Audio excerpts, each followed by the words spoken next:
and hello to everybody online. Believe it or not, the online stuff has really started to kind of overarch even the in-person stuff. It's convenient, it's nice, we're kind of used to it now. And so thank you for being here in person. Those of you who are not, if you're at home, thank you for joining or watching this later. But I do want to just welcome the junior families tonight because it's an important year, right? Part of this year is scary, part of it's exciting, part of it is fun. And I hope that we kind of go through a little bit of the stuff that's specific to junior year to kind of ease some of the worries and kind of ramp up some of the excitement about kind of almost wrapping up high school year in the second half, the home stretch. I also recognize that some of you might not know me, so I'm going to introduce myself in here in just a second. But basically, like I mentioned, tonight's plan is going to be from 5:30 to 6, so the next 35 minutes or so, or 25 minutes. We're going to highlight some important junior year stuff. And I hope you guys can stay. We'll go for about 6 to 7 with the senior stuff. A little bit might be a deeper dive than maybe you need right now, but it's also good to experience information beforehand so that when you arrive next year, it's not new. All right? A few things might change, but most of it's pretty consistent year to year. So again, my name is Jeff, Mr. Reed for students, but I would like to introduce myself and give you a little context of where I'm coming from. So this is my family.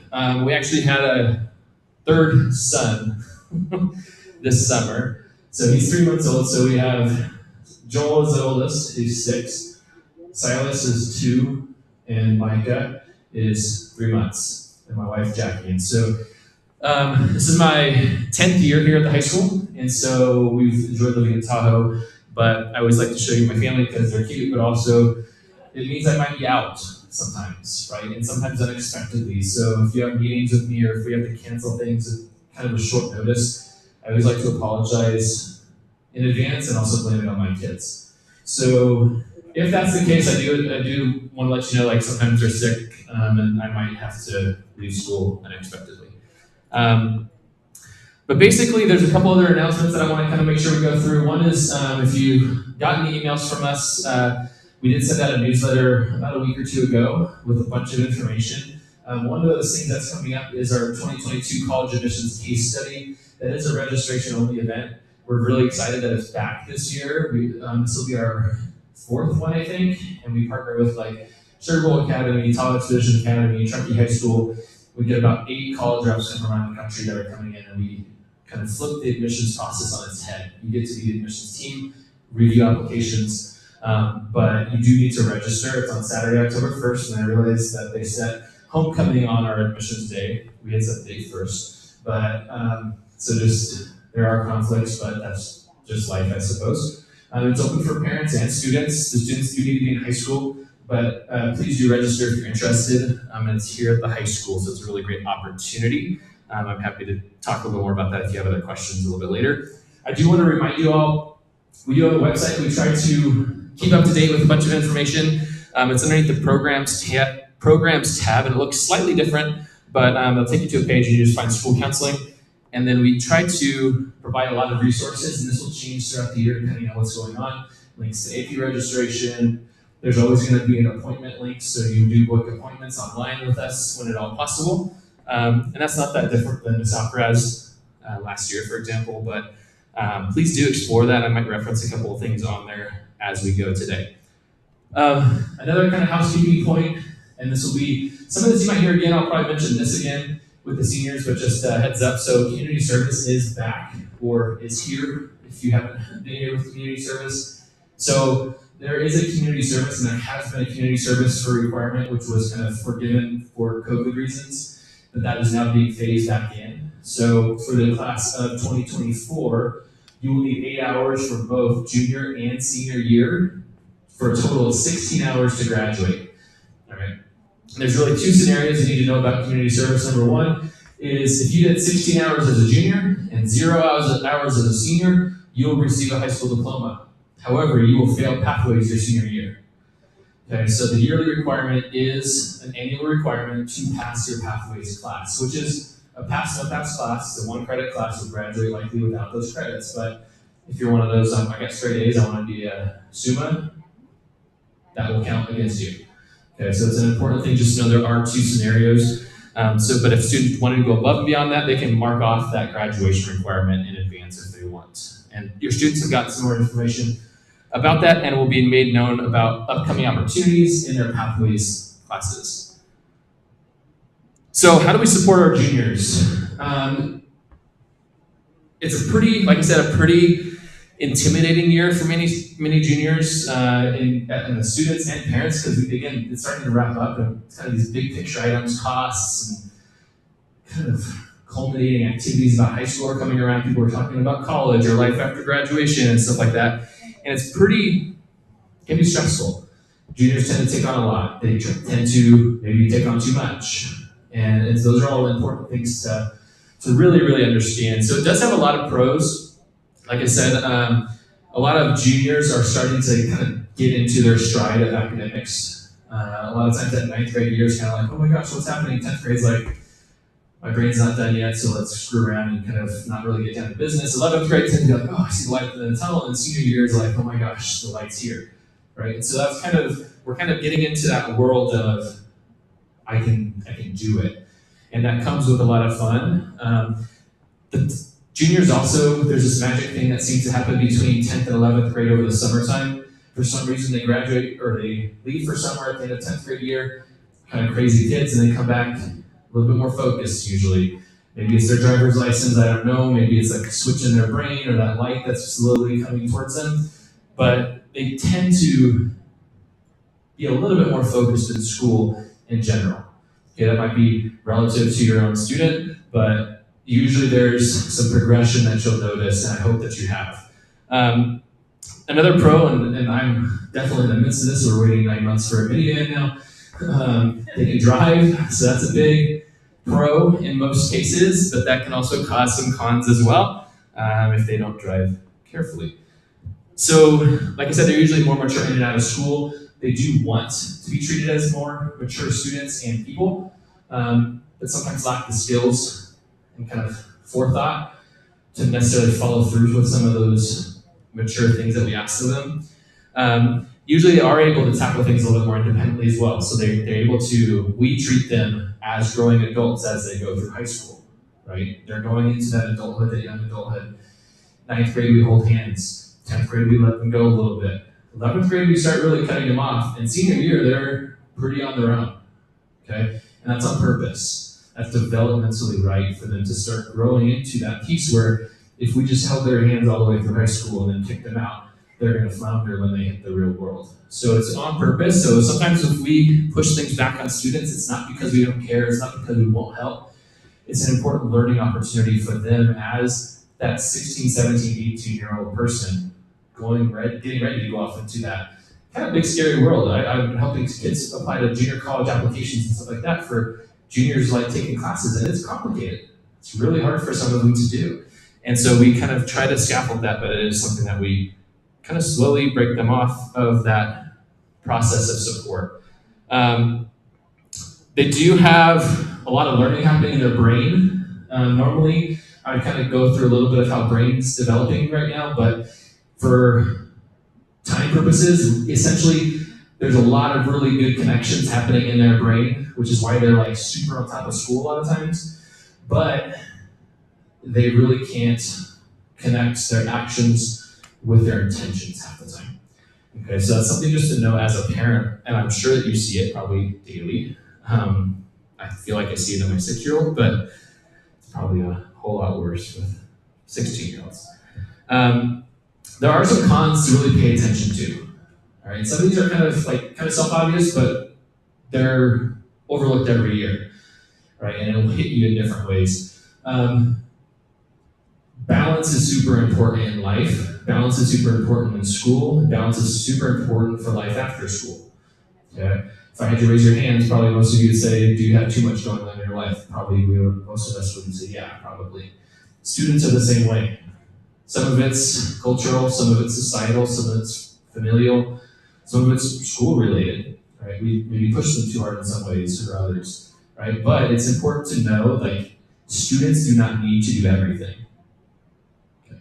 They do not need to do everything to be successful, to be happy, to be healthy, and sometimes it's actually doing the opposite of that that makes you such. Okay, so there is a level of balance that's really important to go through, and we see stress kind of actually hit somewhat of a peak towards the tail end of junior year, right, where they start freaking out about what's going on because it's an unsure process. And you'll see that kind of in our second half of our night, kind of how some of that works, okay?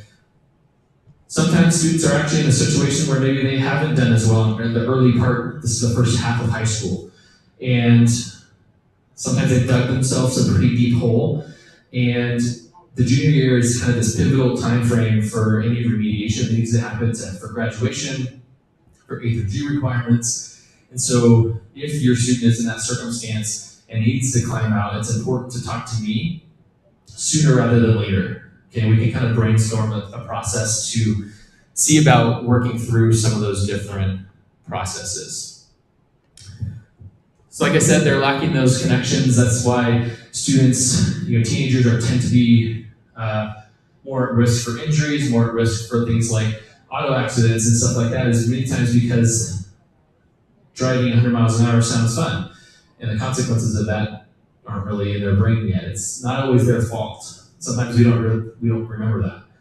Okay, so we have to kind of remember 24 or 25 is really when that prefrontal cortex, that pre-thought area of our brain is fully developed. And so as parents, as educators, I have to talk myself and say, like, am I expecting this child to be an adult, or am I expecting them to be the teenager that they are? And sometimes my expectations also needs to be reframed and reshifted.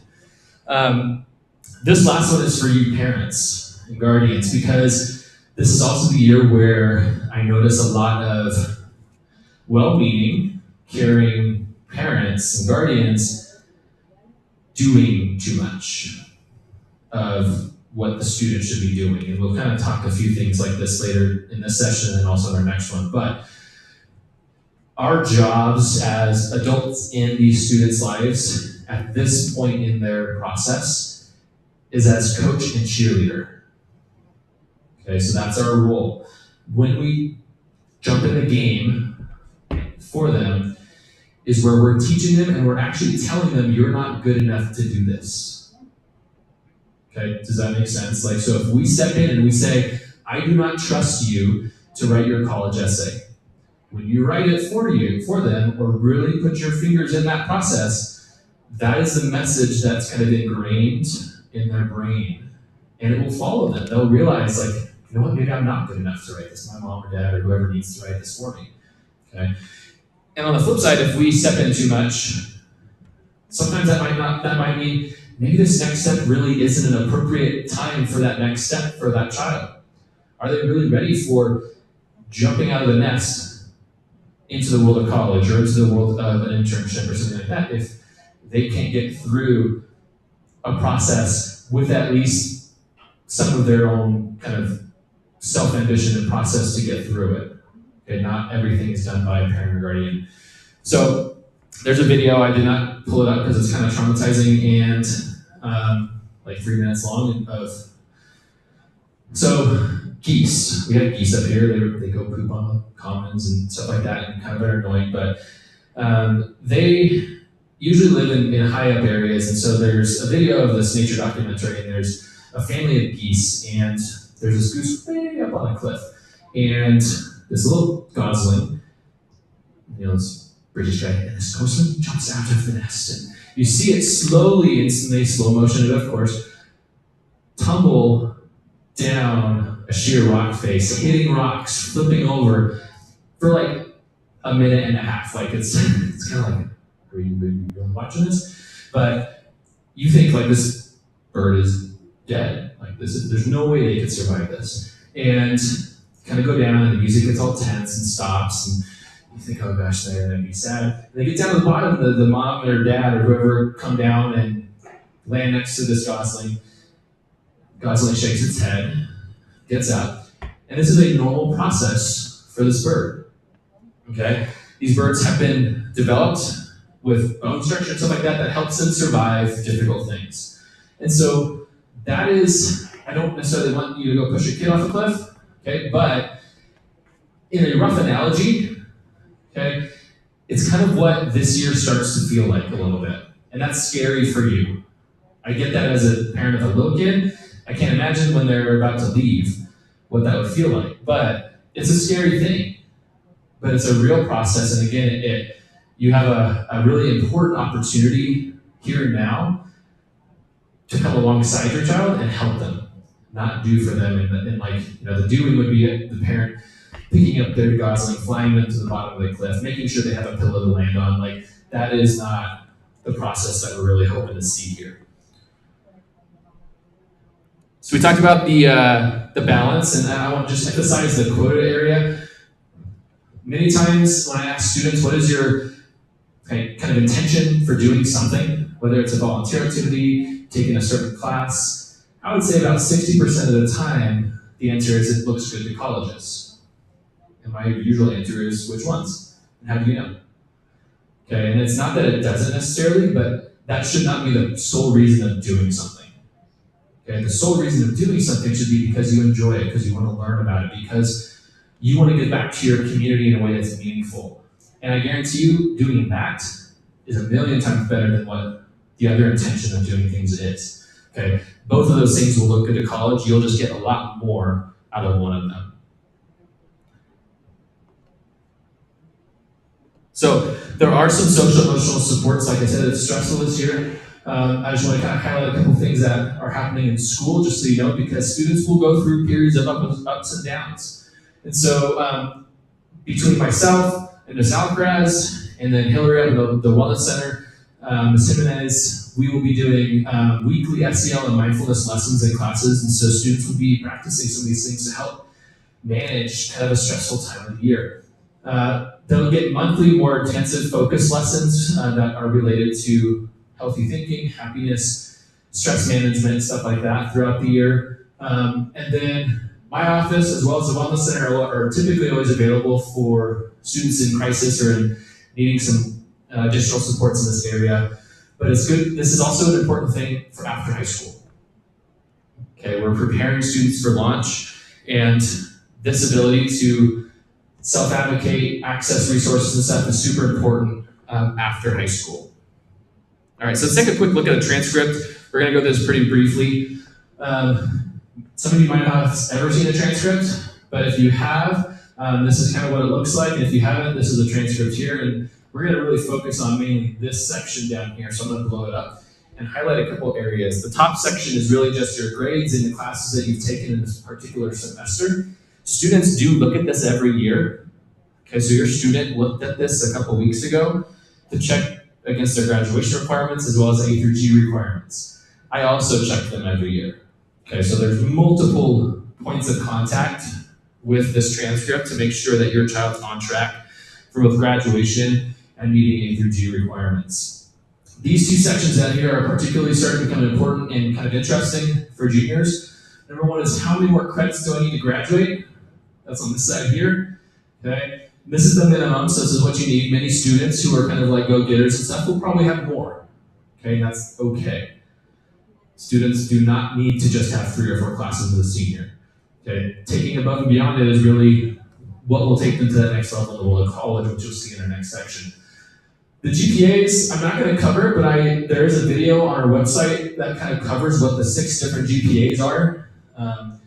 Weighted and non-weighted, that would be like AP classes, they receive additional weighting and things like that. But sometimes students, or someone that you're working with outside of school, or if they're on a college visit, or they're filling out a scholarship, they'll ask for some information about GPA. And so that's an important place to know how to find that, and it is located on Aries. So there are some different options for after high school. We are going to dive a little bit more deep into this 4-year college primarily and some of the community college aspects around 6 o'clock with most of our seniors. So we're going to save a little bit of that information for there. There's nothing that juniors need to do, with the exception of our military academies.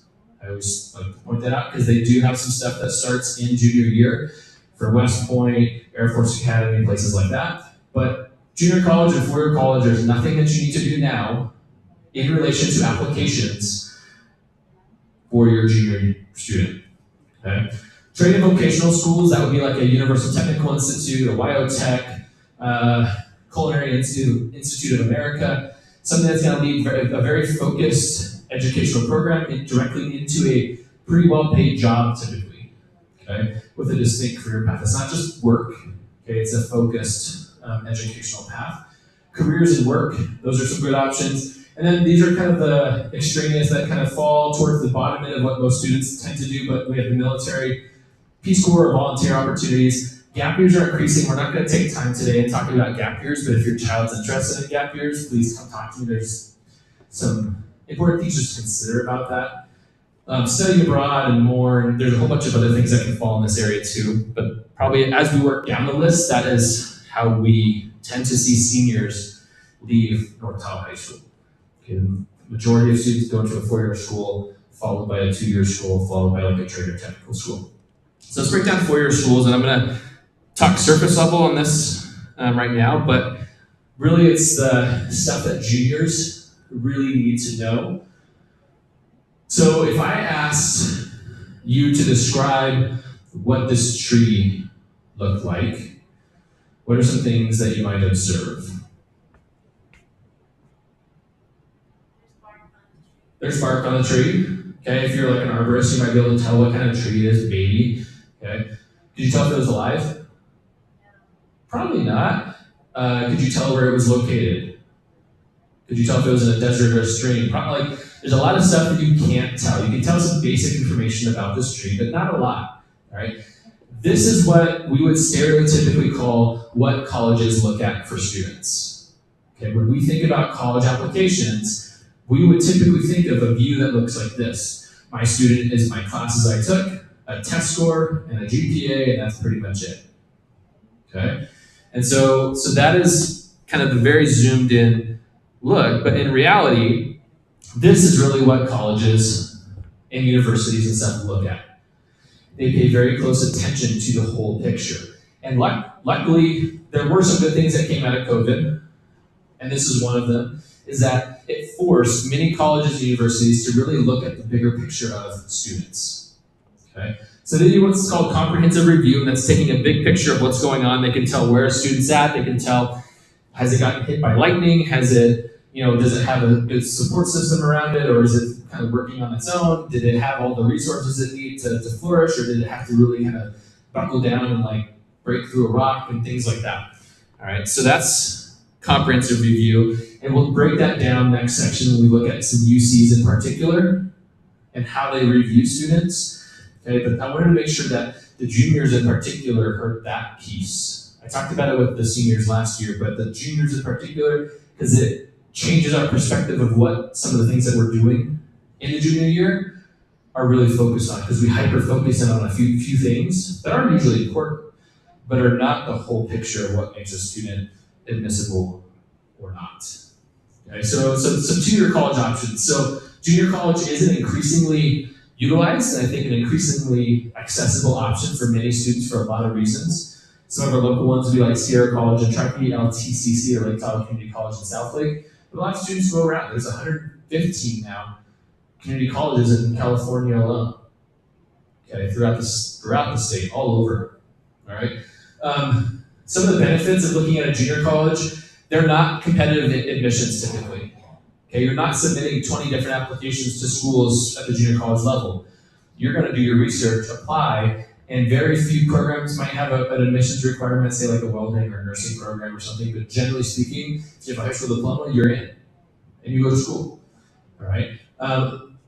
They are cost effective. Okay, in California, if you take a full load, most junior colleges, that's what JC means, junior college, will waive tuition fees through something they usually call like a promise program. All right, so it can be very cost effective. The housing costs and food and stuff like that tends to be relatively similar between the different levels of school. It's pretty much cost of living wherever you're at. Okay, but the cost of attendance in terms of the tuition can be significantly decreased. And many of them have a guaranteed admission program with some of our local state institutions, the CSU and UC systems. Again, we'll break that down here in just a few minutes. We'll actually pull up the UC transfer statistics for last year, as well as the admissions for freshmen. You'll see some differences, and it can be pretty eye-opening. So, what do we start with? Basically, finding some of these big pictures as well. I'll talk with some juniors about later this year, this fall, is going to be really we start with the big buckets. We start with this idea of what are the things that are essential for me that I feel like are important, which might be location. Might be I want to stay in California. I want to get out of California. It might be I want to be in San Diego. Different things like that. Okay, and I wanted to kind of be broader than more narrow to start. Okay, size is another big one. What size of school would be most impactful for me? Do I want to go to a large school? And the why that goes along with those questions, why this location, why this size, that's actually the more important part that I want students to pay attention to. Why do I want a larger school? I want to go to the athletic events. I want to meet new people. I want to be around a diverse student body, whatever it might be. Okay. We'll cover a couple things. We actually swapped out an audience. I missed the slide update. We're using a program called SCORE, but it's very similar. Some students have already probably jumped on it. That's a great tool. I don't have time tonight to show you it, but the students have received videos, and I will show some information to parents a little bit later, probably in our next newsletter, with how you can actually utilize some of this stuff too. But ultimately, you can use some digital tools. A binder works good too. Okay, so there are a lot of things that we can do to start keeping track, but I would encourage, and this is what I tell students, is write things down. When you do your research, it's only going to be in your head for like a week. This is not a week-long process. This is a multi-year process that we're starting in. So remembering why you chose something or why you didn't choose something is pretty important. We're going to skip this and start. We're going to wrap up a couple of junior year things before there's a couple of senior families coming in. We're going to transition to that in just a second. Testing is an important question that juniors have. And this is another, I would say, good move that we got out of COVID. Okay. Over COVID, all the tests were canceled. And so the university systems, in particular, like our state university systems, which heavily use tests in admissions processes, really had to rethink about how they look at things. Okay? The testing in particular was the biggest shift probably in the last 30 or 40 years in admissions that we've seen. Okay? Because what happened was they stopped testing. The CSU was basically GPA, classes you took, test score. That was you were a number. No longer is that the case. You now fall in that bigger tree perspective. Okay? So when students are saying, I need to take the SAT, the ACT, those are the two major college admissions tests, the reality is they can, but in most circumstances, they don't have to, which might be good news for your student. Okay? Some students really flourish in testing, many don't. And that's an okay thing. It's okay if your student doesn't do well in tests. Okay? There are many other ways to distinguish themselves, and if it means that you don't have to spend $300 over their next couple years on tests and like sitting for 4 hours on a Saturday, if they don't feel like they want to or need to, use that time in other ways. Right? So ultimately, for example, all CSUs, that's the 23 CSUs, the 9 UCs, are all test blind. They do not even look at them if you apply. Okay, so the vast majority of our students, that is the bulk of their applications. So the vast majority of our students don't even need an exam. Okay, we'll talk a little bit more about that in a few minutes, but grand scheme of things, it's really become a student choice, which is a good move. Okay, the colleges have kind of transitioned that back. If you're a strong student, strong test taker, it can potentially help. Okay, if you're kind of mediocre, middle of the road, there might be other ways to shine the light on the test section that you want to show. We did have registration for the PSAT, so I'm not going to highlight this. I'm very sorry that it's so early. The time frame for us registering and ordering tests is usually the second week of school. So the time frame for like getting signups, getting information out, having parent, like it's just too fast. Unfortunately, the College Board doesn't put that in our hands. We have to meet a certain ordering deadline, so we get the tests before the testing.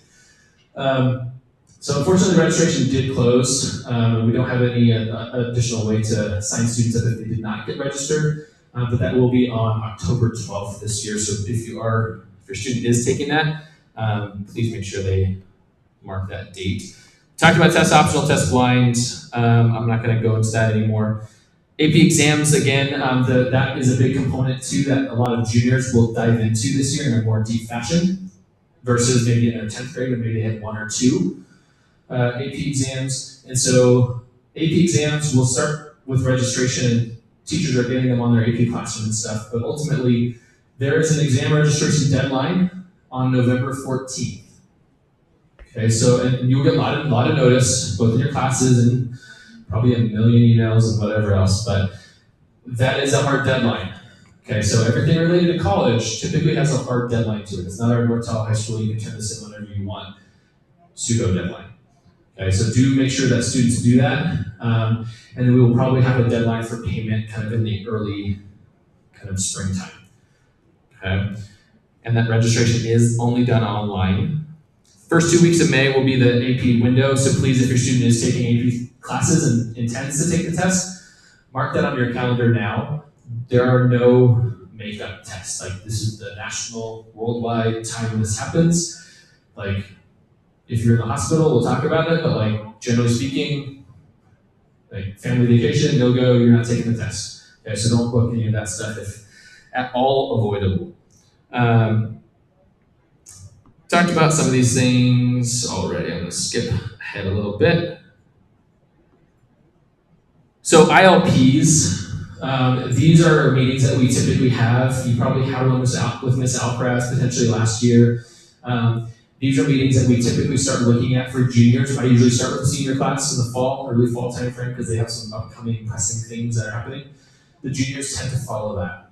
All right, and we're going to structure that maybe slightly differently this year, just in terms of like time, and do a little bit more like class or small group things with students. But generally speaking, you will be hearing from me throughout this fall and getting some information. And I do encourage people to set up appointments as we go through this year. And we'll talk about how the year's going. We'll talk about plans for next year, and information that's just going to be useful as you get ready to go in a more personal sense than something broader and kind of umbrella level like a session like this. Every student, every person in here probably has a different slight need, different piece of information that they maybe really want to know. And so we will have time to kind of talk a little bit about that. I'm going to swap over here. If you guys need to go, again, I'm recording, feel free to, you don't need to like wave, just do your thing. We are going to transition into the senior one. But like I said, for the junior families, if you can stay, and you can get a lot out of this next section, because we're going to talk a lot more about college in particular. I will try to call out as we make this transition into the senior stuff that juniors might not need to worry about yet. Okay, this is a senior process, just so you're aware. Okay, so like, you don't freak out and be like, why aren't you doing your letter of recommendation? They probably don't need to do that yet as a junior. Okay, so I will try to make sure to be purposeful when I call that out. So bear with me while the computer decides to switch over here.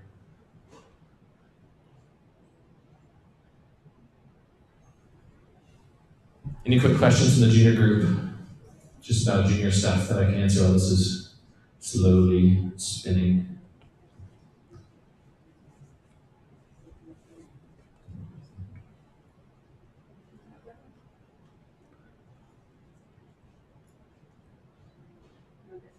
They don't give us the world's most powerful computers in education. There we go. All right, so again, we're going to dive a little bit deeper into some of the college app particularly focused areas, with a heavy focus on the four-year college stuff, because again, we're diving into that process as a senior, and for the junior families, just kind of being aware of what's coming up. It's always good to be a part of that. But ultimately, what we're going to do is really kind of dive in. What is the timeline of a senior? Some of this, if you watch the video from last summer, we'll review a few things and go deeper. What's the process of how we apply? How do we actually research and list? And this might be of particular interest for junior families as well. Okay, and then some tips and best practices as we go through that process. Junior family saw this, and I'll show you my cute kids and family, senior parents. If I'm ever sick, it's their fault.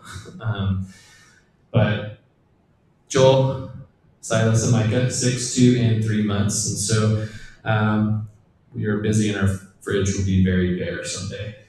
But a couple assumptions. While I think most society has basically said COVID is over, there are still ramifications that are lasting from COVID, some good, some bad.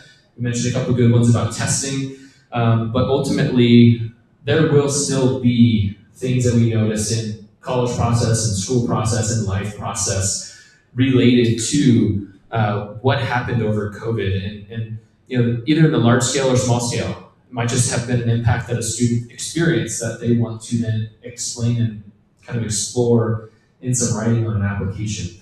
Or it might be, I no longer have to take the test. Rejoice, rejoice, and that's a good outcome from a bad situation. Again, the counseling website is very useful for seniors in particular. I do have links to senior profiles, which we'll talk about up here. We will start having senior meetings here very soon, probably the next week or two. I'll send something out to you parents and families about that.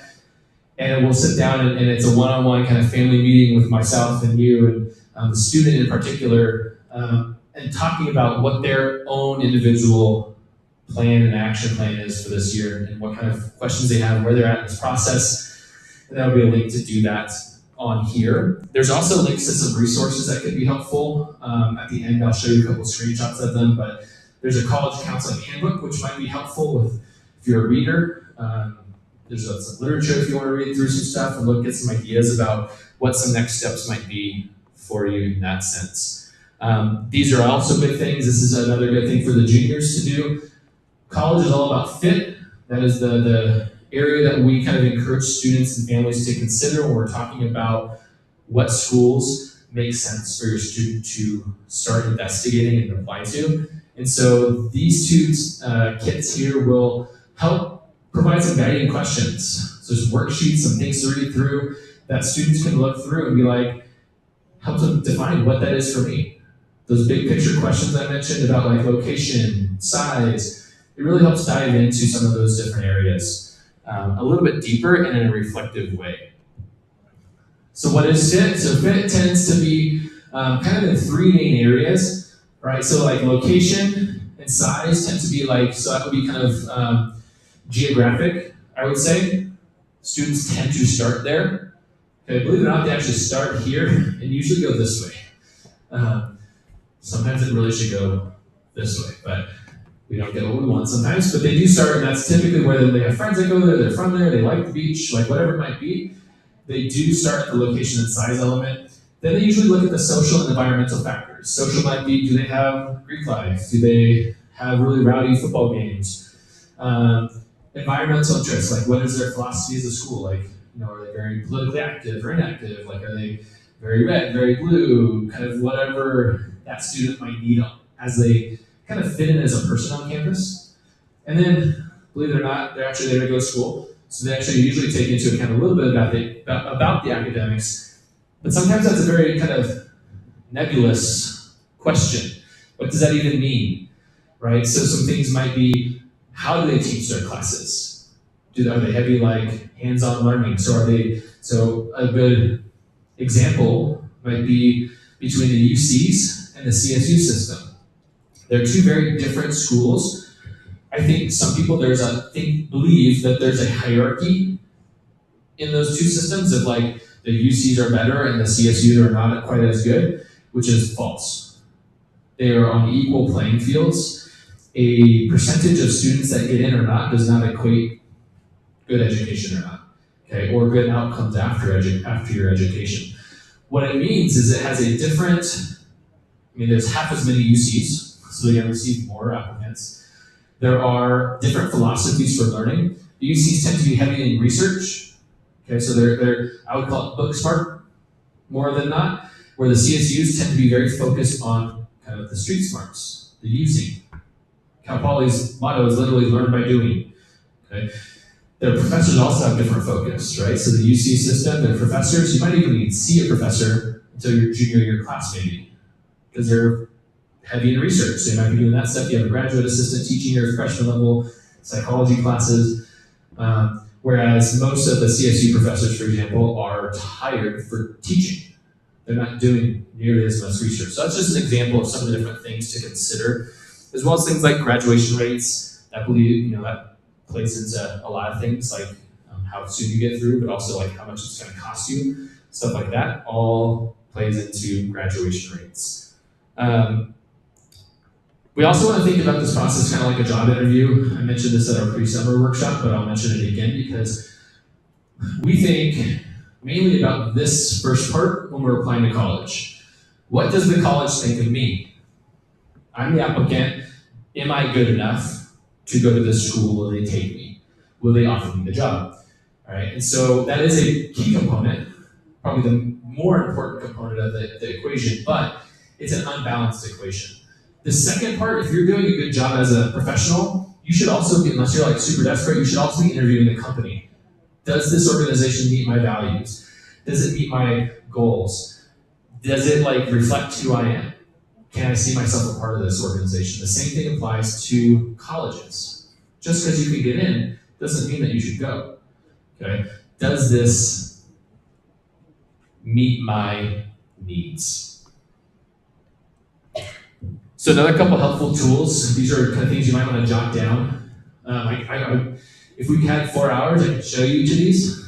You do not want to be here for 4 hours with me, I promise. But these are all really helpful tools that I use with students that students often can use on their own. Okay, like I mentioned to the juniors, as students get older, we slowly release our hand-holding. By the time they become seniors, we expect quite a bit of them on their own to take some self-initiative. Okay? And sometimes I feel like it does come off a little bit like we're not going to help you, but that's not the goal. That's not what we're saying. It's saying we want you to do a little due diligence before you just ask for help. You should struggle a little bit. You should have to do some Googling. You should have to find some information. It's not just, I can't find this with a quick 15-second Google search. I'm going to go ask Mr. Reed. Spend the time, do a little bit of due diligence. We all know we're busy, but it's really more meaningful when the student is able to kind of persist through some of this process. This guide really looks at about 300 schools on a deeper level, kind of in an unbiased way. I do have one copy of, it's a few years old now, but it's still useful in my office if you would like to borrow that. Rug's recommendation looks at majors.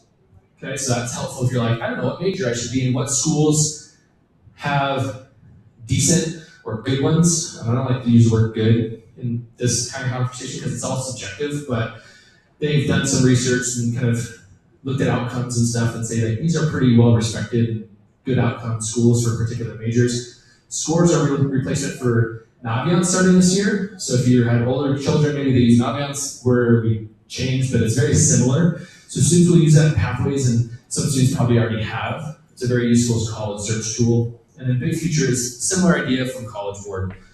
So I'd encourage kind of just poking around on those.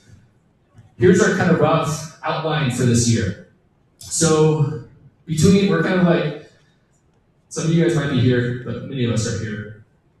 Okay, 9th grade to now, it's really about thinking, planning, investigating, asking questions, and paying attention, learning. That is a student's job. That's the number one goal. A lot of times they think it's to go to college, and no, it's to be present in high school. Take what you can out of it and be ready for that next step. Sometimes we try to jump too far down the equation. Okay, so that's really kind of where if you're junior year, we're kind of still in the tail end of that. Senior year though, when we come back as a junior, when we're starting now as a senior, we are really kind of getting up and going in this world of college applications. Many college applications, they typically will not be, the rules have kind of changed slightly because some legal stuff happened, but before 5 or 6 years ago, October 1st was you could not have an application open before October 1st. That was the written rule, you couldn't do it. Now it's a little more fudge factor. You'll see a few schools be hey, apply in July. But generally speaking, October 1st would be the very first absolute deadline you might see, which would be an early decision. We'll talk about that too. But generally speaking, October, November, and early December are usually the prime application submission windows for seniors in the four-year college process. Naturally, there are applications that will continue beyond that, but that, again, I mentioned the CSU and UC systems. Those are the bulk of our applications, and those applications are all due November 30th of the senior year. All right, so the UC application is actually open now. The CSU application will open in October. So kind of by December, you're going to prepare, review, and submit your application. November through December, you're going to finish all college testing if applicable. Some students in their senior year may continue testing typically. Usually the December test date would be the absolute last date for any tests like that most schools would take. And it depends on the school.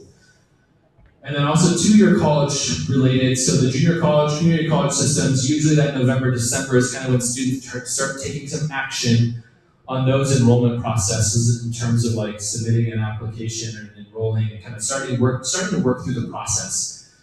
That is a little bit delayed, and so we'll actually have a little bit of a session, probably a webinar for the junior college specific information, just because it's slightly different and tends to, it would double our time if we really talked about it like we should. So right now we're going to focus on primarily the four-year college because of the time frame that we're in. So as we go through, so October through March, FAFSA is a big deal. That's the free application for federal student aid. That's how we pay for school and how we help get money. We will have a dedicated evening in October talking about financial aid alone. Okay. That's a whole hour and a half long, super fun conversation. If you thought this was fun, just wait till we talk about financial aid. It's like talking about taxes. So ultimately, we're going to talk about that because you can't do anything kind of pen and paper wise until October 1st at the very earliest with that process as a senior. And that is a senior year thing. Okay, so we will do that. There are some law changes that you'll hear about too, so I just want to mention that. We'll talk more about it in October, but I want to mention California says doing the FAFSA is important, and so there's now a requirement that all seniors complete a FAFSA, or a California Dream Act, which is a little slightly different thing, but most of us will fill out a FAFSA, okay? Or have a formal opt-out process, which I would not encourage, okay? But we have to document every senior, starting this year, who is filling this out or opting out. So just be aware when we kind of pester a little bit, or how's it going? It's not because we want to be annoying, it's just we have to, it is important. Okay, it's a very important document to complete. Again, two-year college, just poking that in there, usually by kind of springtime, April, May-ish. Most people in the junior college timeframe want to have much of that process pretty much started to be completed. Okay, they're ready to start enrolling in classes. Because believe it or not, in that process, you actually enroll in your courses before you graduate high school. Okay, April, probably not usually April, May and June, you will start enrolling in classes in junior college before you actually even graduate. Okay, so there's some steps that need to be accomplished prior to that. And then May 1st is kind of still considered the National College Decision Day. Most schools will expect a deposit or decision by that date. Okay, and so that's a pretty important time frame to kind of like have in mind. Juniors is kind of what I'm talking about, kind of a breakdown of how we're making our lists. Seniors might still be in this boat, either refining, hopefully, or making their college lists. But ultimately, this is kind of what we generally agree upon, kind of like a good breakdown that helps us beat statistics and have pretty good results at the end of the game in the four-year college world. Okay? And it's flexible. So don't look at this as like a hard and fast equation, but it's just like a suggestion, okay? These expected or likely used to be called safe. Okay, we don't like the word safe anymore because there's no such thing in the world of college admissions. You can have a 4.5 GPA and get denied. Okay, I've seen it, it happens. It's usually not even like something that you're in control of. It's just the way that particular cycle went. And it's really hard to kind of like convince a kid not to beat themselves over it, but it's just part of the process. And unfortunately, if you're doing this right, many times you're going to get some admissions denials. Okay, that's okay. As long as we have some admissions, that's the goal. Okay, so a couple likelies. These are going to be things that you're like above their average GPA, above kind of like their range of admitted students. And it's become a little harder with test optional because tests used to be a factor in kind of like determining where you're at in relation to the class. That's a little bit less reliable now because not nearly as many students are doing the tests. This meat kind of is that wheelhouse. That's our main target, usually, all right? And this reach, some people use lottery, some people use like best wish, shoot for the stars, see what happens. On that category, that's going to be like, hey, I want to go apply to a school that accepts 2% of their applicants. You can cure cancer, and you can still probably get denied from that school. Like it's really a lottery. It's a sweepstakes in many ways. And so diversity is our friend. Just like investing in the stock market, we want to diversify this process. If you only have these schools, you're only going to get these results. If you only have these schools, you're only going to get these results. So we want a mixture of these. And that's also important when we talk about financial aid too, because we don't, a lot of times people think, I'm not applying to private school because it's so expensive. You don't know that yet. So we want to have a strong mixture, because if we only get one view financially, one view admissions-wise, because that's the bucket we're pulling from, it might limit our options unintentionally. And so it's important just to remember that. We want to kind of broaden our perspective. The 2-year college, one bucket.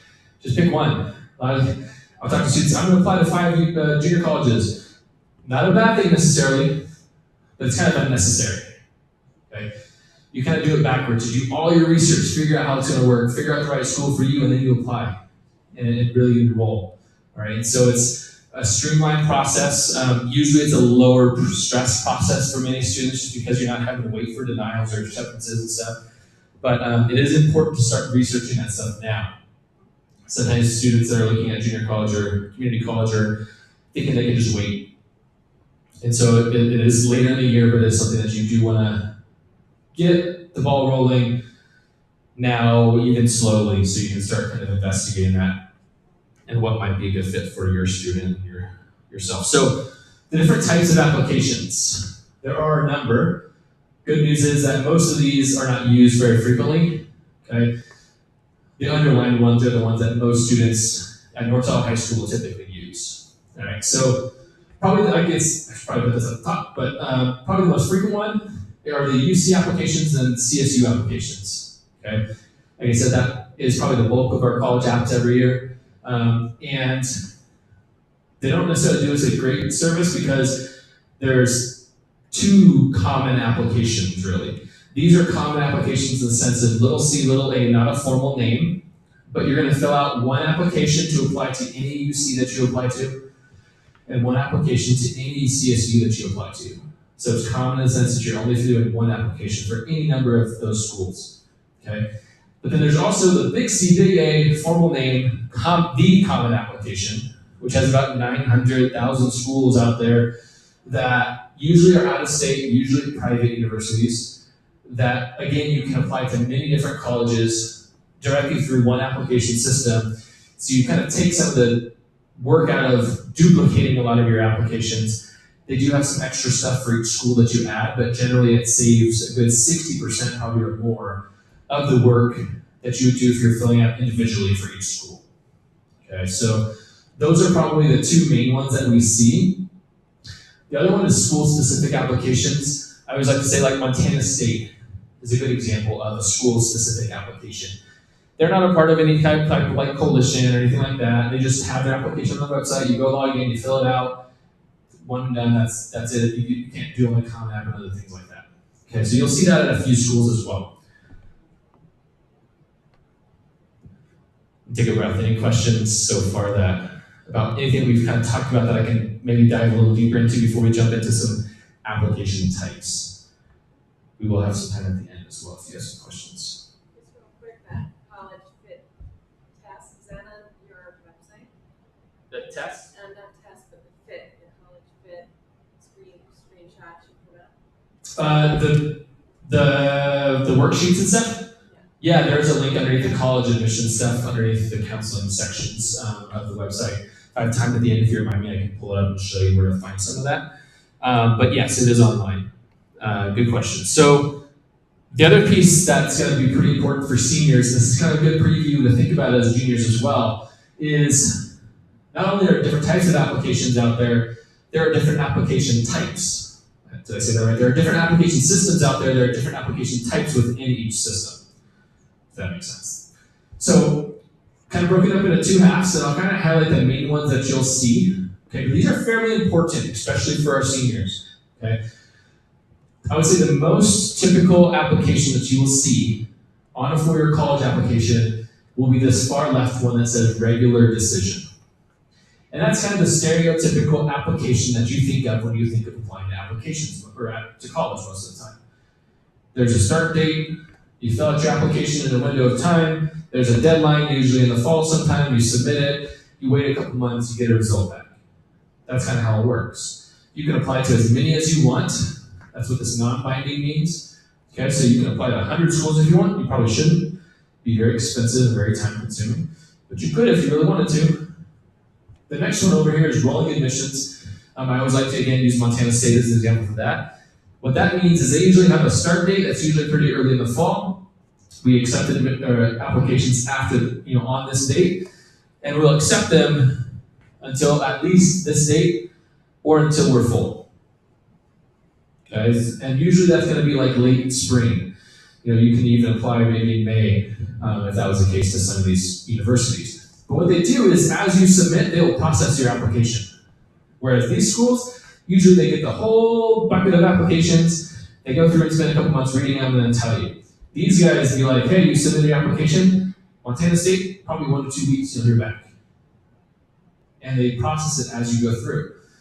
Okay, and so the benefit of that, usually you'll see those at schools that are pretty broad in their kind of admission statistics. They don't have to wait to see because they roughly have space for anybody that qualifies. Right? They still have qualification standards, like you can still get denied, but they're not usually tight on space necessarily, so they can just start kind of filling up their class as they go. Early action, and this one's early action and early decision are the two that probably get talked about the most, are the most confusing, and probably the most misunderstood. So there is a difference. One, there's a big black bar in between. What that means is early decision, or ED, that is a binding agreement that you as a family, the student, and believe it or not, myself, agree to when you submit an application. You can apply to one school early decision, and what that means is you're going to have an earlier deadline. That's usually kind of like your October, mid-October, early November timeframe. Like I said, those are the early ones. And it's basically that you are 150% the school for me. And I'm pretty sure I could probably pay for most of it. Okay? Because what ends up happening is this does have a benefit in the admissions process. That schools will say, you know what, we must meet this thing called yield at the whole end of this process. Meaning, we might say there's 100,000 people that apply, 10,000 people we offer admissions to. We don't have space for 10,000 people on campus. We know they're going to go to other places potentially. They've done a bunch of data science and math and statistics and whatever big brother type things to figure out who's most likely to attend. And they're going to come back and say, we really need 3,200 students. These are for sure. So they know if we get let in a 500 people early decision, they're coming to school. Their butts in seats, their lights are on. Early action, a lot of students really want to kind of bust their butt in senior year to apply early action, thinking that it's going to be very helpful in their process, and it's only helpful in taking that off their plate sooner. Okay, they can bust through and get done with something and check it off their list. There's no admissions benefit to applying early. You just hear back usually a little bit early, kind of like maybe in January instead of February or March, which can be a benefit in some ways, but only if you're 100% sure that your application is ready by that November 1st deadline and you feel very confident in all of it, instead of taking the extra 2 months and kind of refining it. Okay, so this does have a binding agreement. If you do get into the school, for example, in December, you have to withdraw all other applications that you've submitted. Okay, so there's a lot of rules and stuff with that. Anything on this side, though, really kind of is, you can apply to as many schools early action as you want if they offer it. Okay, but just to think about if I'm ready to. Any questions on that? That's kind of one of the confusing slides. All right, so we talked testing with the juniors. I'm just going to reiterate a couple things. We did talk, COVID did change some of the stuff about testing for the seniors. Again, we are not, most seniors are not going to be required to submit a test. Many schools have gone to what's called test optional or test blind, and we'll talk about that. But many students used to have tests to apply to four-year college, and that landscape has pretty dramatically changed. If a student does want to take an SAT or ACT, in the senior year, usually the November or December test date that will be coming up shortly, is usually the last window when most schools will take it for that test to count towards that application. This number has probably changed. It used to be 1,400, now it's over 1,800. Schools are test optional, meaning you can choose. If you're not penalized if you don't have tests, if you feel like it adds to your application, you can include it. Okay? That almost, in my opinion, makes it a little bit harder, kind of provides that ambiguity a little bit of like, should I do it or should I not? Like, taking a test will generally never hurt you, other than banging your head against the wall sitting for 4 hours. But generally speaking, you can still choose at test optional environments, even if you have 4 tests under your belt. Okay? It's just really, you have to think about that for yourself. UCs and CSUs are test free or test blind, meaning they won't even look at it if you have it. They might use it in other ways, so not for any admission standpoint, but if you got in, and maybe you struggled in a particular math class, and maybe you're having, they're wanting to come like a summer bridge program or something like that to like boost up your math skills based on your transcript or your grades, but you like knock the math section out of the park. They might be able to bypass a few things like that. But generally speaking, it's not super useful in those environments. So how do we go about making a good decision? Okay. We have a wealth of information at our fingertips, almost too much many times, and I realize that is what senior year oftentimes feels like. I feel like I am having to constantly spout information out, and it probably goes in one ear half the time and out the other because it's so much an overload, both for parents and for students. Okay, but it is something that's super important to kind of do your very best and encourage your students to do their very best to try to keep up with. Emails in particular are going to be super important for a senior and rising juniors too, okay? Because a lot of stuff is communicated in that way. That is the way the world has gone. It will take time, it will take energy, and it's not always fun. Okay, so like, when I'm talking, there's no students here, I don't think, but when I'm talking to students, I say like, it doesn't have to be like you sitting quietly in your room researching colleges like with like sad music on. Go get a pizza. Have your friend, your friends are probably doing the same thing. Don't suffer in silence. Do it together. Like split up the work. If you're maybe looking, hey, I'm looking at Santa Barbara City College too. Like me too. Hey, all right. Well, you look up this. I'll look up this. We'll share our information. It's not cheating to do that. Okay. As long as you really focus on making sure that the students are not necessarily doing it because their friend is doing it, but doing it because of that process. All right, so like I said, we had this breakdown. Okay, so this next phase after kind of coming up with some initial lists of schools is really starting to identify priorities. Okay, tail end of junior year, early part of senior year, this is probably what should be happening as we're kind of finalizing and moving forward with some of these lists. Okay, we're deciding what really is important to me. Pick 3 or 4 or 5 or 6 things on there and write it down. Some of those things that I said, those fit kits, have people do that. It's a really good tool with some prompts to help think like, what matters to me? Like, I really love playing lacrosse. I'm not going to play at the college level, but I really want to continue playing sports, and like maybe they have an ultimate frisbee co-ed intramural team or something like that that is important to them. That might be a piece that they want to add to that research. Okay, so you do want to find some of these things that are like must-haves. These are things that are really crucial. The next thing would be to kind of talk about what are some like really extras. Like, hey, if they have these 3 things, that school is probably on my list. If they have these 2 other things, it's moving up my list. Okay, and those things help kind of like create that hierarchy of like how school, because there is a ranking. Kids have rankings, right? we want them all to be first choice schools. Like I would go to any of these, but they're definitely going to have their first choice and their last first choice most likely. And that's okay.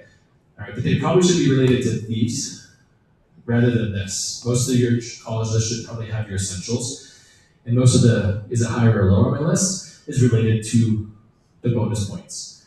And then this is usually more parents than students in many cases. These are the must-not-haves. Must not have co-ed living in the dorm rooms, or like must not be in another country, or like be $100,000 a year without any financial aid. Like those are kind of the things that are important to start identifying. Like, you know what, we're not really okay with this. You know, while also realizing your student is going to be an adult, and you have to work through that as a family, some of those things. But money in particular tends to be one of those. And again, we're talking about financial aid another night, but as a family of seniors in particular, now is a good time to really kind of sit down and have an honest conversation about finances in college, if you haven't yet. Okay? They need to understand where you're coming from. They need to understand, like, you know what? Like I said, you don't want to rule out schools yet because of finances, but you shouldn't apply to schools that are only $60,000 either. Okay? Because if that's the case and they don't get the financial aid, they're kind of up a creek. Okay, so really, like, some parents are kind of maybe embarrassed about it, or like, hey, we haven't saved any money. Like, it is better for them to know now, with that expectation, like, money will be somewhat of a big factor in this process for me. I need to know that while I'm making my lists, and so I don't put my, you know, if I do want to go to X school that's that expensive, that means that I'm willing to take on loans for it. And they need to kind of understand that as that growing adults into their senior year into life after high school, because that's a big, important adult decision that both you and them have to make. Okay, so I do want to encourage that kind of transparent conversation. Here's just a couple examples of what some of these are. So like these really important things, I want a larger school, so like 15,000 students or larger. Must be like in a WUI or have in-state tuition available for me. Okay, that might be an important factor that they want to find. Some other things might be have a club curling team. That might be a cool thing, but not a deal breaker or like a for sure thing. Having a asterisk strong pre-med program. Again, everything is open to interpretation. I would say there's really no such thing as a strong pre-med program. There's just different pre-med programs. And then also, like, these are the things that we don't want to do. We need, like, we're not going to take out anything over $12,000 a year in a gap, which is like the leftover stuff that's not covered by financial aid. Schools about like LGBTQT plus support programs on campus. Different things like that might be deal breakers for particular students. So we also like don't want to get too far ahead of us. We want to think like a lot of students are and not to their fault, but focus on the very next step. Like, what does this college have for me in my first year? Is it beach? Is it nice? Like, what do my friends think? Do I have friends going? Okay. Maybe you as families really need to kind of help with this process of just kind of helping extend that conversation a little bit. Like, what does this college mean for you in 5 or 10 years? Do they have a strong alumni network? Do they have, like, what kind of job fairs do they have on campus? Different things like that are like further down the road. It'd be like starting high school and talking about college, right? Probably didn't have very specific conversations about college in 9th grade. The same thing kind of applies in college when they're a freshman. They're not really always thinking about those things that happen when you have that degree, or like interviews or job placement tools or stuff like that. Sometimes that takes us as the adults to kind of scaffold a little bit, but I want to make sure that you guys take the time to do that. The other piece that I use as an example is shopping for a car. I mentioned I was waiting 9 months for my van, still waiting for it, but I did not just walk into the dealership or call them and be like, hey, I'm looking for a vehicle with 4 wheels, 2 doors, and an engine. I don't care what it looks like. You have things that you need, right? So when we walk in to this college process, every student has different needs. We'll have different things to look at, which is why it's important to look at this as an individual. Kids are social beings. They will flock with the rest of their group. For better or for worse, usually it's a good thing, right? Socialization is really good. But like I said, in this standpoint, in the world of college, the student has to assume that I'm going to college, this process is for me. This is not because, it's not me and my friend going to college. I'm going to college, I'm going to this college for this particular reason that's important for me. Okay? Where a student might need a minivan, they might want it to be closer to home, they have really strong family ties, so maybe they don't want to go far away. This kid maybe wants to go and accelerate. Maybe they want to take a BA, MA accelerated program. This kid really wants to attend a junior college, get that load, and then finish the last couple years at a university. Okay, so there's different needs that students need to think about for themselves. I'm happy to kind of brainstorm. Part of my job in this process is also to be devil's advocate. When I meet with your students, a lot of times some of my questions are really simple. And here's a really good one I'll give you. Tell me why. You know why? Half the time they can't. If they can't express it, it's really not a good reason. I want to go to San Diego. Why? Because it's at the beach, obviously. Tell me more. Right? Sorry, I blast San Diego. A lot of kids want to go to San Diego. My wife's from San Diego. I love San Diego. It's a great place. But a lot of times that's one of the sole reasons why schools are on lists. And so really breaking down the reasons why of what am I gaining from that is an important question, which I would encourage you to ask. The other thing to remember too is more related to kind of like majors. All right, so some of you might, it might be a good junior thing to think about is majors are a big thing. And that, honestly, in some ways, sometimes drives more of the stress factor than the actual decisions about college, right? It's not so much like I don't know where to apply to college, it's I don't know what I want to study, I don't know what I want to do. That's a big ask of teenagers. I get it, it's hard. I started as an aerospace engineer. Thank goodness that is not my job now. And thank goodness for everyone flying in an airplane today. But I say that because it took me 2 years to figure that out. And I'm very happy I switched and I changed my trajectory. Okay? And it's okay that happened. Yes, it extended my time, it cost a little bit more money, but you know what? It was worth it in the end. Sure, if I would have known from the beginning, but the reality is most of us won't. If we walked around and probably pulled adults in the school, teachers, whatnot, probably at least half changed their trajectory. Did any of you guys change your trajectory in college or immediately following? Many heads are nodding. Okay? I think there's this idea that that's not okay, and kids freak out about it, or parents freak out about it, right? And so the biggest thing to know is, a lot of times students are very focused on kind of what we would call kind of the pinnacle majors. Doctor, teacher, lawyer, police officer, nurse. Those are some of the big fives. Mainly because they see it on TV. Maybe their parents know about it or do it. They're surrounded by it 6 hours a day at school. There's several reasons why, but a lot of times it's just exposure. Okay? Or hearing about certain things being the right thing to do. Okay? The fact is, it's really difficult to kind of stop there, and many times when their kids are doing college research, they'll actually pull up the list of majors, and you're like, I don't even know what that one is, I don't know what that one is, I don't know what that one is, I can't even say that one, and it's overwhelming. Many colleges have hundreds of majors. And so, I always tell kids, it's a good click, if you don't know, that's okay. If you do know, really think about what you know, okay, because if you want to be an engineer, that's awesome, but nobody is just an engineer.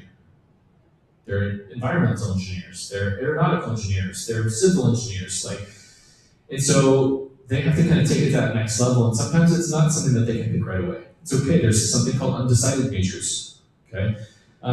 But the other thing too is when they kind of get to this pinnacle piece, especially if it's something that requires graduate school, lawyers, doctors, not bad things to think about. We need doctors, we need lawyers, many students here hopefully will be doctors and lawyers, but we also need nurses, we need x-ray techs, we need all kinds of other things that are equally valuable and, to be honest, probably more affordable and paid just as well, if not, compared to the education and time requirement, that might be better fits for that particular kid versus that kind of tippy-top goal of kind of that pinnacle career. Fact is, only 8% of people in education are doctors or in healthcare or physicians. The rest are those other things that make doctors' jobs work. And so thinking about these kind of on-ramps and off-ramps or alternatives are important. So hey, you know what, I don't really love school, but I want to be a doctor. Okay. 12 more years of school and training is what you want to sign up for then? Okay. maybe that's not the right path, but maybe they want to be a doctor because they really like the healthcare industry. Maybe they want to be a registered nurse. Maybe they want to be an X-ray technician, a phlebotomist. I mean, there's different ways to get into industries that are equally valuable, maybe a better fit for that kid. So I want to just make sure that I mention that that's something that I encourage students to look at. It's a hard conversation, but it's something that we want to spend some time thinking about. All right, here's the scary stuff and data. All right, I'll tell you what this means, but I pulled this 2 weeks ago. This is the fall of 2022 UC admissions data, so last year's graduating class. And what this shows is basically, one,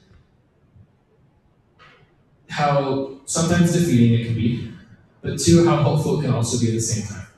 Okay? Because I think it's important to be a realist in this process. A lot of times we internalize this process a lot, your students especially do. They don't like me. They don't want me. Berkeley has 130,000 applications. I'm sorry to say it, but it's not about you. It's nothing that you did right or wrong. It's statistics. And so you know what? It's just important to know a little bit about what we're up against. It is sometimes a little scary of a feat to look at. 130, 94,000, 190, there are a lot. This is just freshman applications. Okay? But they admit a lot, right? And you'll see there are a number of UCs that admit well over a third of their applicants. And there's a number that admit less than 15%. Okay? And again, that doesn't make one better than the other. The other piece that I really want to point out is the average GPA of their admitted class. This is going to be their CSU GPA. Okay, if you looked at the transcript, I showed you briefly for the juniors a snippet of the transcript. That's going to be, it throws out 9th grade, and it only looks at our A through G classes. Okay, so that's the GPA that we're really kind of focusing on here. But this would be the 25th percentile and the 75th percentile. So 25% or more people had a higher GPA than, say, 4.17 at Berkeley. 75% are higher than 4.31 in that kind of area. Okay? So again, this is something you can find online for most schools that you want to look up. If you're kind of is it a reach or not? You want to look at probably this one. This is a pretty good indicator. Not a for sure thing because the GPA is complicated, but it's a good kind of ballpark. Am I close? Right? If you're a 2.0 student, probably not. But if you're in the 3.5, 4.0, you just have to know where do I fall? Is it going to be harder or easier for me? The worst thing you can do is not apply because that's an automatic no. Right? So you're telling yourself that. The other thing I want to point out is related to that junior college process. I mentioned that a lot more students are taking advantage of that. And I think it's a great path. And one of the reasons is you can see the differences between, if we look at Irvine, 21%, it's almost double the admissions percentage for transfer students. The main reason for that is California actually instituted a law a couple years back that required the UCs in particular to admit one transfer student for every so many freshman students. So their admission standards tend to be higher, their percentages for transfer level students. So say for example, I'm a student, maybe I'm a decent student, maybe I got a 3.3 GPA, mostly B's, maybe a couple C's, but I'm meeting A through G requirements, I'm kind of feeling confident, but maybe I wanted to go to Berkeley, that's a goal of mine, okay? Good chances that student's probably not gonna get in as a freshman. Hate to break it to you, that's just stats. Again, we can't take this personally, we're just talking, okay?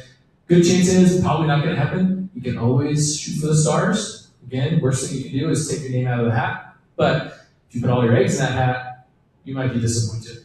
However, that student goes to LTCC for 2 years, completes their transfer requirements, maybe matures a little bit over college, starts getting more A's and B's, completes their transfer stuff, creates an agreement with Berkeley at LTCC.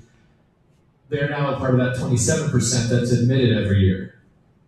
Okay, so it changes some of the landscape as well. If your student is I really would like to be a Berkeley student, or I'd like to see if I go to UCLA or something like that, where the stats for freshmen is tough, it's a lot better typically for transfer students. Any questions on this slide? Again, it's kind of scary, kind of Okay. That's kind of college these days. It's, many colleges are in that 75, 100,000 applications, and it's tough. Just real quickly, I'm going to go through a couple of highlights of some of the application processes for our main systems. We've got a few more minutes left, and I'm going to wrap us up. But UCs, the application is actually open to submit, meaning you can push the button and pay the money, and it goes to them November 1st through November 30th of the senior year. There is no benefit to submitting on November 1st over November 30th. You are not put at the front of the line. Most likely your application probably would be better if you actually waited and reviewed it a couple more times.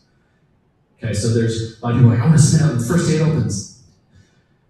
Take a breath, slow down. Doesn't help. Okay, unless you really want to check it off your list and you've spent a lot of time on it already and had it reviewed. It's all online. There's no paper applications. That's typical at most universities these days. You're not going to apply it through the mail. Most it's all online. Through one application to all 9 campuses, there's a $70 per campus application fee, and there is a fee waiver that's automatically applied when you enter your financial aid or your financial information on the app. It will determine based on that if you qualify or not. And if you do, you can apply to 4 schools for free.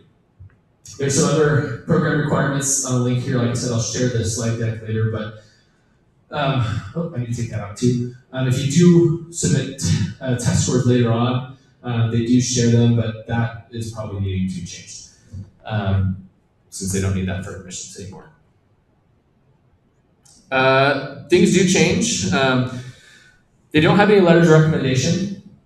So when we talk about that in a few seconds, that's not for UCs. The caveat would be potential for a very select few, like not a lot, probably not you. Students who are applying to maybe Berkeley or UCLA, sometimes later in the springtime, they might contact a student directly and say, hey, we would like you to submit a letter of recommendation. And they will provide information, things like that. But that typically means you're kind of on the line. You weren't an automatic no. You weren't kind of a shot out of the park. We're still kind of like it could go one way or the other. We need a little bit more information. Okay, so usually that's a good thing. Okay, if you're in that circumstance, they want some more information. They're trying to admit you. And then they also look at all those different areas of comprehensive review. I'm trying to see if I have that slide here to look at. I don't in this one. They look at 13 areas of comprehensive review. That includes application information, their transcript, course evaluation of what they've taken. They will have writing components as part of it. So there's 4 prompts that students reply to in kind of like a short fashion. That actually plays a lot into their application. It's kind of their personalization of the application. It's think of like an interview. Everything else is paper. Okay, so you have to kind of get through the paper screen. They're going to look at your GPA, A through G requirements, and usually those essays and stuff really kind of push you over that line in many cases. Okay, so that is something that students will do. Before I move on, I just want to say probably the most stressful part of the application process is the writing for most students. The application itself is not hard, it's following directions. You're filling in data. Like filling in your classes is not hard. You look at your transcript, you write in your classes, and that's it. It's the pieces that they ask you to perform in, that's what provides the stress for most students in that application process itself. So the writing is probably the #1 thing that students kind of like spend time ruminating about, like, what am I writing about? Is it right? Did I spell that word wrong? Things like that. CSU system is the other state university system. Their application actually opens on October 1st. So the UC one is actually open for working on now. It's open August 1st, but only submits in November. CSU opens October 1st. You can't actually log into it yet, but you can log in, complete it all on October 1st if you were done. If you're smart, you can log in on October 1st and kind of keep working on it and submit it when you're ready. Okay, but generally speaking, you have the 2 months to actually start, complete, and finish it whenever you're ready to.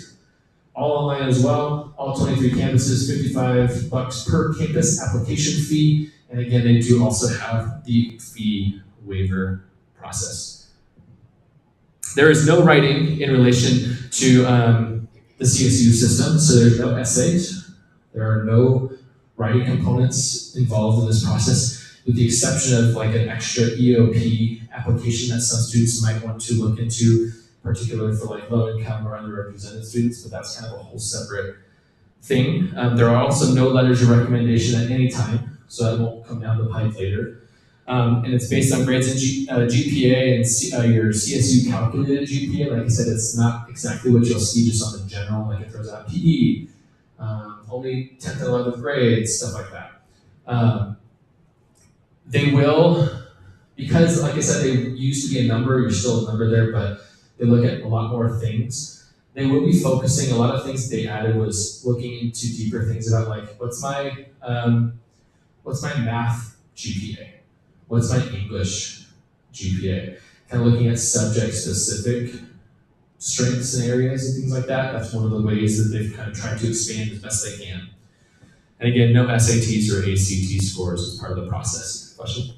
Yeah, I had a question about impacted programs. Is that finding out if it's oversubscribed to a certain particular major, that they have a better or worse chance? Yeah, so the question, just for people on the video or whatever, the question was impacted majors, if it's oversubscribed, is that something to look into and kind of like what's some information about that? So yes, what impacted means, and you'll see that at many universities, they call it different things. Some of it's more published than others. The CSU is pretty kind of transparent about it. The link on that maybe last slide or two actually can take you there. You can look up what programs are impacted. And they have different levels of impaction. So there's campus-wide impacted, meaning all programs are impacted. And sometimes there's program impaction, meaning like the campus isn't, but maybe engineering is. And then you have program and campus impacted, which is basically like Cal Poly and San Diego State, things like that. They're all pretty much campus-wide and program impacted in most areas. What that generally means is it will raise the threshold of admissions, typically. So it's gonna bump up what's gonna be expected. Like if you looked up and said, generally if you meet A through G requirements and you have a 2.5 GPA or higher, you're eligible for CSU. Maybe not every CSU, okay, but what they're saying is, you know what, this is the minimum threshold across the system. At these campus or program impacted schools, that 2.5 really needs to be like a 3.7 or something similar. They don't necessarily share those details, but you can find out. Essentially, if you looked it up, if it's impacted, it's going to be significantly harder because they're actively like usually trying to reduce the overall numbers of students. So they're slowing down admissions. So I did not update this number, but it's been pretty consistent year after year after year after year. But basically, of those CSUs, kind of the more competitive, and again, competitive does not equal good or bad. It just means how many kids there are, how many people apply. Okay, so I want to really drive that home. Like, Sonoma State has great programs. We've had lots of students go to Sonoma State and be super awesome and happy, be very successful. So does Cal Poly. Okay, but one has higher admissions stats or lower admission stats than the other. So about a third of students, on average, will get into some of those, like Long Beach, Cal Poly, San Diego State. Some of the less competitive, so like Cal Poly, Humboldt, they're actually a polytechnical school now, so they changed their name. But like Chico is a pretty popular one that's close by. Sacramento is actually our local CSU, and that is if your student is like, I'm really on the line of qualifying for a CSU, pretty much if you, not in every major, but in a lot, if you meet A through G and have that 2.5 GPA, good chances you'll get into Sac State. Okay, because they're a local school and they have probably the least level of kind of like, you gotta meet these benchmarks because they have a local area that includes us. Private colleges, these are gonna be something that varies widely. You're gonna have to investigate this on an individual school basis in terms of deadlines. What type of application I'm submitting? Not every school has each. CSUs and UCs don't have anything other than regular decision. Don't let anybody else tell you that. There's no early action. Okay. Most schools will require letters of recommendation, which I will talk about in just a second. I've talked about with students already. That usually will include myself at minimum. So I typically write a letter for pretty much everybody that, or they want one from me. And then usually one or two teachers. Sometimes maybe more. Sometimes they don't need them, they're optional. But I would say the most common number would be one from me and two teachers, right? And so those are very important. Just like with the essays, Those letters provide personality, they provide context, and they provide flavor to those applications. Okay, because that's the only thing that provides that color to it is those production pieces. The transcript, not so much. That's black and white. Like it's not very. It's the menu, right? But the dish is what the whole thing looks like. It also goes with a secondary school report. That's what I submit: application, school profile, or not application, but transcript, school profile, and whatnot. These schools will also ask for a mid-year report. That means we send a transcript after our first semester is over. CSUs and UCs don't typically get that. They're going to assume that you're performing and kind of keeping up with what you've typically done in the past, and they will take one at the very end of the school year. These private schools usually have a later process, and so they're reading throughout the winter into February, March, and April. So they want that update of how that student's doing before they make a final decision. So we send that to the Common App schools. And then letters of recommendation, we do require 2 weeks notice to work on some of that stuff. Let's see, I'm gonna skip ahead a little bit. We are gonna talk about financial aid. I just put this up here because it's got the date. I didn't remember off the top of my head, but I wrote it down. We are gonna do a full, like I said, fun financial aid. Maybe I'll bring candy or something, but financial aid event, October 11th at 5:30, probably right in here, okay? Where we're gonna break down what it means financial aid wise, like what does that actually mean for me? What's the cost of attendance? What's an expected family contribution? What do I need to do to get the most money? It's kind of like admissions in the sense that everyone's individual.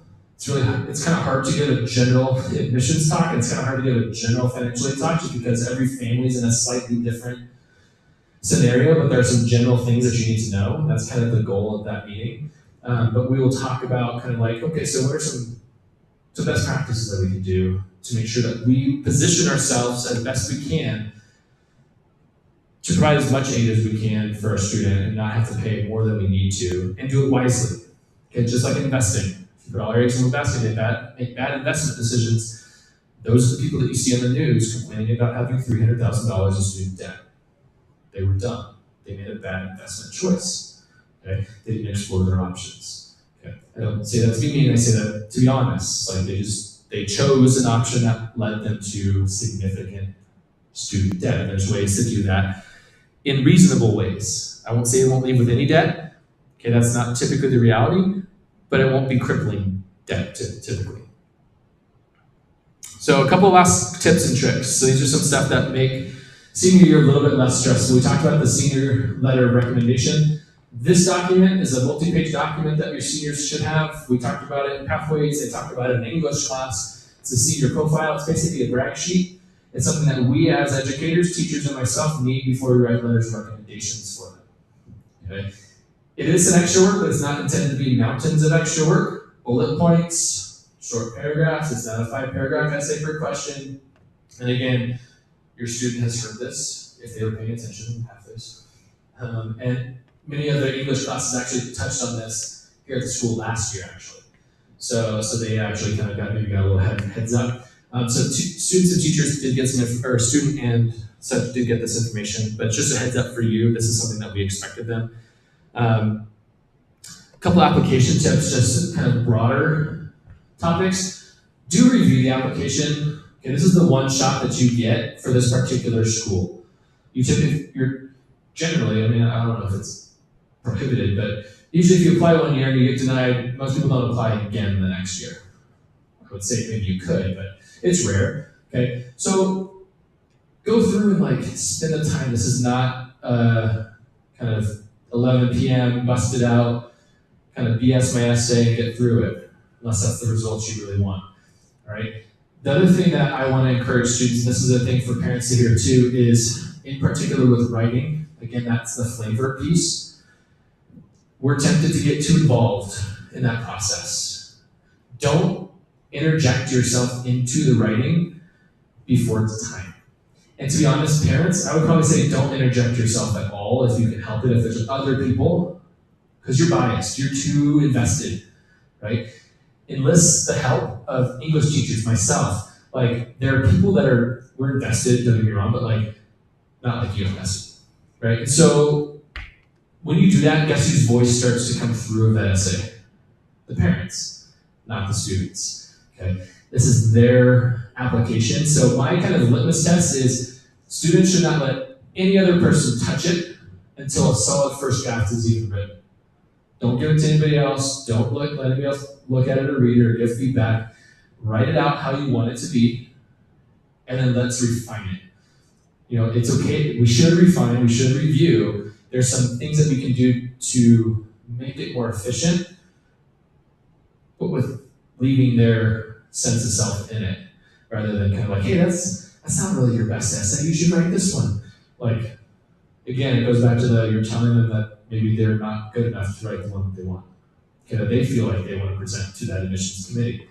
Deadlines do matter. We hit this again and again. Sometimes we don't do it as a favor at school because our deadlines are kind of fluid in a lot of ways. But they matter in this. It says 11:59 p.m. You better ask, is that server on the East Coast or the West Coast? Because that matters, believe it or not. So they need to know that, and hopefully not wait until that time frame to submit. But they also break. Believe it or not, those busiest times are the hour or two before the deadline hits. It is very common.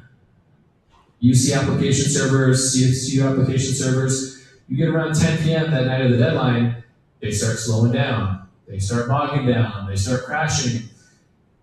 They don't care. Okay, so it's not, I didn't get in because the spinning wheel of death was going and sob story to the admissions department. The deadline's I don't know what to tell you. Good luck again next year.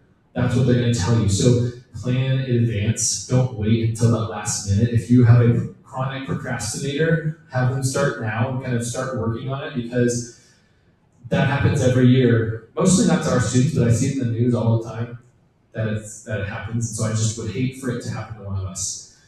Being honest, believe it or not, this actually is a bigger issue than in the past, and I wouldn't call it dishonesty necessarily. I would call it maybe embellishing. My fish was this big, and sometimes it wasn't that big. I did 1,000 hours from research. No, you did 100. Like, this is not the place to make yourself sound better. It's the place to put your best self forward. Okay, and there's a difference. All right, so just being honest up front. 9 times out of 10, people probably won't check. It's an honesty factor. That one time they do, it's kind of a big deal. Okay, and then finally, pay attention. Deadlines, like I said, matter. Pretty much everybody in the college admission process will email them. So if you pull up their email inbox and they have 10,000 emails, clear them out. Select all, apply to all conversations, mark as archived, mark as read, and start from scratch. Because they're not going back to read those 10,000 emails, I guarantee you that. They are going to get buried when they get that email. Hey, we're still missing your transcript. We're still missing your transcript, and it's still sitting in their box, and that bogs down their application or disqualifies them. Okay. They also will have portals that they'll have access to that needs to be checked regularly. I would say on average 2 weeks, every 2 weeks during the admission cycle is essential because different stuff gets added throughout the year. And that's for every college a student is applying to. Okay, so it's a lot of management in this process. Families, the good news, and bad news is it's all up to your kid. We don't have access to any of this stuff. We can't call the college and get information. You can't. It's a student-driven process and a student place where that lives with them. Finally, as we wrap up, I have like 1 or 2 slides remaining, and then we'll be done. Writing essays, we will have, so I sent out an email, and if you didn't get a chance to read the newsletter I sent out for Ms. Alkreis and both myself a couple weeks ago, please do check that. It has some upcoming dates and information and stuff like that, but I also sent out an informational email to seniors and parents of seniors. I am hosting RTI times. I know RTI is not the most frequent time when seniors are on campus, but it's the time that I have, and hopefully they will come. It's early and such, but pretty much almost once a week, I'll be in the ceramics room with either an open application lab, meaning your kid can walk in and be like, hey, I want to talk to you about Common App. Hey, I want to talk to you about CSU applications, and we'll sit down and work on it. I want you to talk about essays. There might be a couple kids maybe at once, and we'll just kind of filter around and work on stuff, but it's a great time to get some of that help. As the time goes by, I will become more busy. Okay, so the longer they wait, the longer they might have to wait. Okay, the other piece that I'm starting with at RTI Time is also some application financial aid stuff, which is open for both students and parent drop-ins as well. So once we get into that financial aid season, if you want to come in and you're having trouble with the FAFSA, check into the front office on one of those dates. You'll get a pass, walk on over, bring in your tax information, bring your computer. We'll sit down and try to brainstorm and troubleshoot issues. Okay, so we're going to try to make that more available for students and families as well. But writing the essays, this is just kind of 4 key points. We'll cover some of this stuff in different ways with students, but in general, for you guys to know, again, we talked about showing yourself, parents not inserting yourself into this equation. The other piece that sometimes in English class in high school, we do a disservice in this avenue, because English writing and college application writing are very different. English, you follow a formula, introduction, body, conclusion, right? And like your aha, your punchlines at the conclusion. Wrap this all up in here's what we learned. In college application writing, good chances they don't make it to your conclusion. As kind of sad as that sounds. The average amount of time most college application readers get to spend on an application of all the information, all the transcripts, the multiple essays, the letters of recommendations, under 10 minutes, and usually closer to 5. It's incredibly quick, they're incredibly efficient, but they are not digging through it with a comb. Okay, so when students follow the equation we make in English of save the punchline and the most important bits till the end, I would say half the time they probably don't get there. So we want to kind of like flip that and be like, we want to hit them with the most important stuff that if you didn't get to the second half of my essay, you leave with what I want you to leave with, and then provide supporting facts as we go. We also got to know the potential audience, and this is sometimes an issue for high school students, because they're kind of used to writing online, forums, Facebook, TikTok, text, whatever. What's that do to communication? Shuts off the nonverbal, right?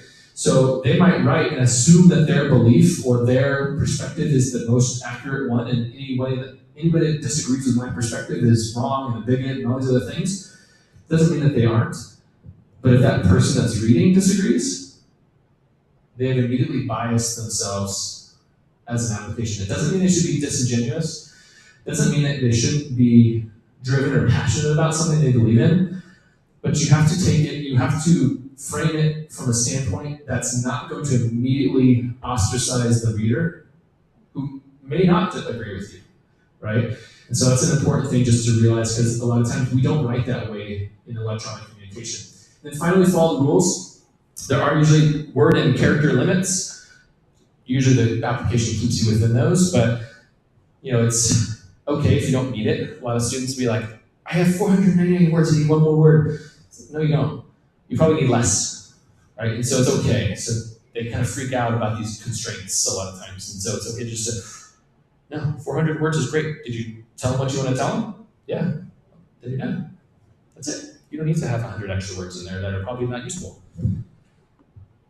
So, like I said, we are moving to SCORE. Students will get some more information about this. It's primarily a student tool, but it's a great tool if your student is really kind of needing to dive in to this kind of like continued research process as a senior or as a rising junior, to be able to kind of like build their list, refine their list, or kind of confirm and kind of like double down on, this is the list for me. And so it's a new tool for everybody, so we're still kind of teaching people and that kind of stuff, but from what I've seen students do and kind of talking to people, it's pretty intuitive. They all got emails, so if you have them, if you're like, hey, I learned about this thing, have you seen it, have you got on? Have them go into their email and type in SCOIR, and it will pop up with the invitation. They log in with their Google account, it's real simple, and they can start exploring. Okay, and we'll spend some time over the next couple of weeks kind of going through some of this stuff as well. Lastly, this is a screenshot of roughly what most of this page looks like. Some things might be updated since I took it, but this is a particular area for seniors with some resources that might be useful for kind of continued reading, for student use. And so this lives underneath the top right up here. It says counseling support. There's a drop down. There's one that says college and career counseling. Okay, there are some handbooks, there's some information, and then a link to a senior profiles here. This is basically a blank spreadsheet, sometimes maybe more appropriate for juniors, but your senior might be in that same boat too, of like collecting all the data about college. names, size, location, application dates, so you can have it all kind of in one place, kind of electric notebook. As we get going, there's a cost estimator that lets you compare financial aid offers to determine, okay, let's get again on one page kind of what the actual financial dollar and cents look like. We'll cover that at the financial aid stuff. And again, these are some search tools and guides that you might want to take advantage of as we go on. I believe I'll just leave you with this and then ask any questions. This is that spreadsheet kind of scavenger hunt tool. It's called Search Spreadsheet. So I will wrap this up for the actual thing. If you have any questions, I'm happy to hang out and answer questions for the group, or just I can hang around for about 10 minutes or so. If you have questions that you want to chat about, like I said, we'll get emails out to seniors about upcoming meetings and stuff, and then also save the date in October for the financial aid workshop. If you probably do have friends that were not here, I'm guessing that's a lot of people. I will be sending out a link to this. Believe it or not, I kind of shot myself in the foot by doing it online because less people actually come than watch online, it seems like, but I would probably do the same thing. So I don't fault anybody. But ultimately, if you get that, I will send that out, but please make sure you tell anybody that, hey, if you want some information, make sure you watch the video. The second half sucked, the first half was good. Like, you can skip and stop, fast forward and stuff. Any questions that I can answer for the group? Yeah. And I'll probably repeat it so that people can hear. But there was a brief slide on it, but I just want to confirm all the applications for local type scholarships. That's all in the spring. Yeah. So the question was applications for scholarships, especially the local ones. Yes. So the applications for our local scholarships that the vast majority of our students actually fruitfully get will be released usually right around the end of our first semester. And there's a large common application. There's been a lot of work in the last 4 or 5 years kind of making it a more streamlined process. And so that is something that every student will know about. We kind of twist legs and sit down and fill this out. And we'll talk a little more about some of that stuff, also the financial aid stuff as well. But yes, that is something that will happen in senior year. It's not something that's available now, usually in January, and we'll make sure people know about it. The first kind of true financial aid checklist item would be to start working on the FAFSA application starting October 1st. That really is going to be, it's due in California on March 2nd is the priority deadline, so there's a large window of time to do it, but we'll go over kind of some of the pros and cons of doing it earlier or later in a couple weeks and kind of break out kind of how some of that works. Good question. Any other questions? All right, well, thank you guys for coming. I'll hang out up here if you want to come up and ask anything or any clarifying questions, but I appreciate you all taking the time out, and we'll see you next time.